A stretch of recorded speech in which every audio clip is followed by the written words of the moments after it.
Hello, everybody. This is Patrick White with Recovery Talk. Here to talk to you about some of my experiences along the way in working with over 10,000 addicts and alcoholics over the last 31 years. I think I've come to believe a lot. I've come to change my thinking about a lot of things. And I've done a deep dive into the steps over the years, done a lot of research, and just want to share some of my ideas with you folks about early recovery, middle recovery, late recovery, maintenance stage recovery. Excuse me. So today we want to start talking about the first step, and that's where it all begins. You come into AA, sit you down, and they say, can you admit you're powerless over alcohol and your life's unmanageable? Well, yeah. Usually it doesn't take a rocket science to figure out our life's not going very well if we've been out there partaking and just disregarding everything else in our life. The first step is we admitted we were powerless over alcohol and our lives had become unmanageable. When Bill W. and the rest of the folks came up with those steps, I'm not sure that they understood the medical implications and the treatment they came up with to put us into recovery from alcoholism. If we look at the first word in that step, admit. Now, we know that denial is a strong part of this disease. It is a symptom of this disease, and it's a symptom. This is the only disease known to man that denial is one of the symptoms that we look for. Destroying your life, but you can't say you got a problem. Family's gone, you're in prison, on the streets, homeless, jobless, broke, hopeless, but you just can't seem to say, I'm an alcoholic or an addict. Well, when you come into AA and NA, and you can admit to yourself that yes, you have a problem with alcohol and drugs and your life's becoming unmanageable, then you begin to erode that level of denial. It takes a while. Not all of it goes away just because we admitted it.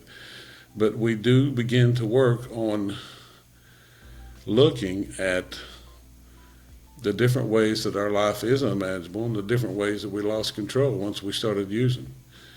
The big book, Dr. Bob, says that we have an allergic reaction to mood-altering substances. And that allergic reaction is an odd reaction. It's not like any other disease. Our reaction is if we drink one, take one, smoke one, shoot one, whatever we do, then we're going to want more. It sets up a chemical reaction in our body that makes us physically crave more of whatever we're doing. And we call that powerlessness. When you can not predict with any reliability what's going to happen when you take that first drink or drug, that you have no idea where it's going to end, what's going to happen, how long you're going to be doing it, and what is going to happen to make you stop. And of course, with that behavior, the powerlessness of this disease, it doesn't take long for our life to become unmanageable. So if you look at those three words, admitted, no longer in denial, powerless, admit I can't do one, unmanageability, my life goes out of control. So how do we get to the point from where we come in because we have to? Wife sent us, we were judge ordered, just wanted to get out of jail, was having a particularly bad day with the family, a particularly bad week. They told us to get help or don't come home, and all of those things. We begin to look at our behavior and our actions when we were using and the consequences thereof. And we make a list. We have a first step worksheet. Sometimes your sponsor will give you one. Sometimes the treatment center will give you one. But you begin to fill out that sheet, and it begins to ask you questions about how much did you use, when did you start, how long you've been using, have you ever had periods of sobriety. And you go down through there and you start answering the questions. And as you go along, it says, Did you ever get kicked out of school? Did you ever lose a job? Have you ever lost money? You ever lost friends? You ever lost a wife? You ever lost a family? And you start looking at the things that have happened as a result of your using mood-altering chemicals. And it doesn't take a mental giant to figure out when writing that down and looking at it that something's wrong. Something's really wrong. We're not bad people trying to get good. We're sick people trying to get better. And the first thing we have to do is figure out how we're sick. What is this sickness? What is this disease doing to me?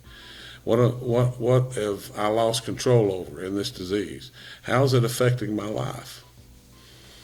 So your sponsor goes over the step one, and he tells you, yes, you got to admit you're powerless each and every day. Get up in the morning, start your day with God, and admit you're powerless over your drug of choice, and you choose not to do it for that day.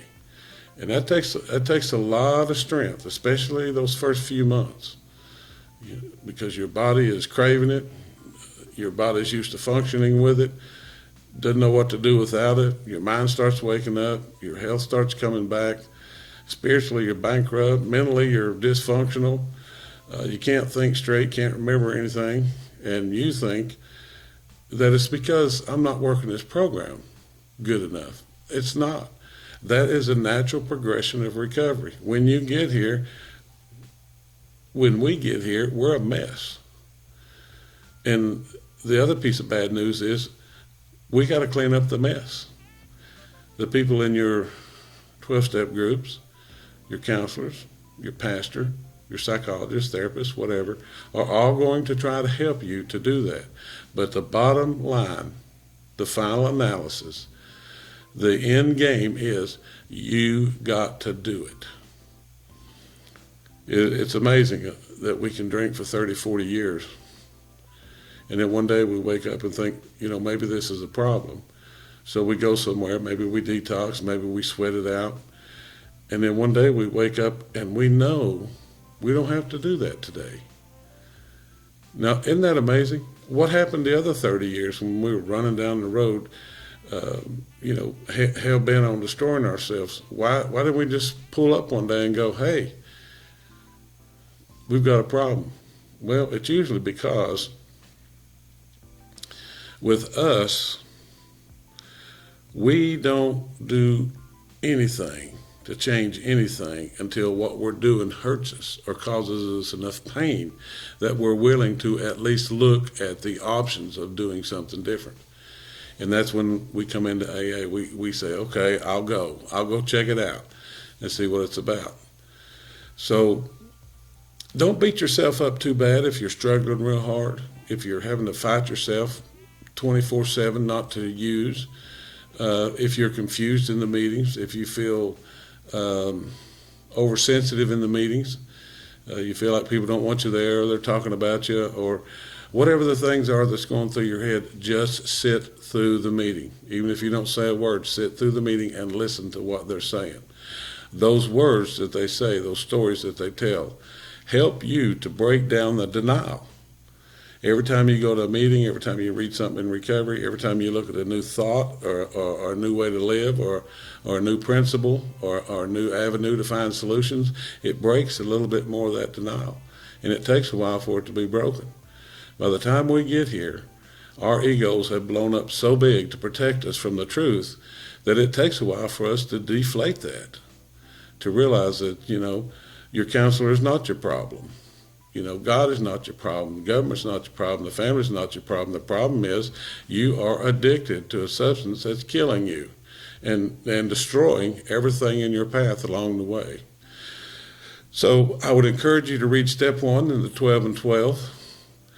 I would encourage you to read chapter 5 in the Big Book of Alcoholics Anonymous. And I want you to really think about the fact that you're powerless. Your life's becoming unmanageable, but you don't want to believe it. There's some part of you that's keeping you from seeing the full truth about your situation.